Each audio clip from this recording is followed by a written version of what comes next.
Il mio sguardo si è rivolto verso la tabaccheria e ho visto che c'era un mazzo di fiori a lui dedicato, però senza nessuna firma, ecco.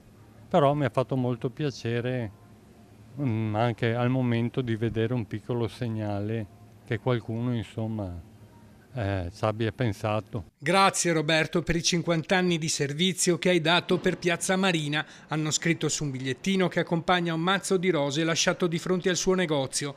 Resta lo sgomento e la vicinanza dei colleghi della zona. Non ci resta che lasciar lavorare gli inquirenti, ci dicono, mentre i carabinieri stanno chiudendo la saracinesca del suo tabacchi. Roberto, che persona era?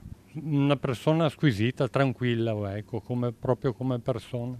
Affabile con i clienti. Affabilissimo. Lei l'ultima volta che ha visto Roberto quando è stato? E l'ultima volta è stata domenica verso il tardo pomeriggio, E come l'aveva trovato? ma tranquillissimo. È una persona molto affabile e tranquilla, che non andava mai fuori delle righe, ma molto corretta e sorridente, e aveva una parola per tutti. Cosa ne pensa di quanto è successo? Siamo veramente sconvolti e preoccupati per quello. Speriamo che venga fatta chiarezza e si trovi un eventuale colpevole della situazione. Secondo lei è stato ucciso da degli sconosciuti o da una persona che conosceva le sue abitudini, che magari voleva impossessarsi dell'incasso del fine settimana? Speriamo che siano degli sconosciuti, saremo veramente addolorati se si scopre che era una persona che lo conoscevano. Ha sconvolto tutti perché è capitata inaspettata in una piazza dove di solito non succede quasi niente, molto tranquilla, quindi ha lasciato un po' sbigottiti tutti noi operatori che siamo qui della zona. Roberto, che persona era?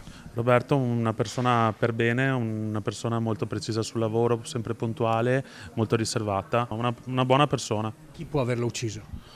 Sicuramente qualche malvivente, può essere che qualcuno lo tenesse d'occhio, comunque sa che può avere un'attività, oppure può essere solo una tragica fatalità. Gli amici, chi lo conosceva, chiedono venga fatta giustizia. Vogliamo assolutamente giustizia e si faccia chiarezza se ci sono eventuali colpevoli, perché non possiamo vivere nell'incertezza e nel dubbio su questa tragica notizia che ha colpito la nostra piazza.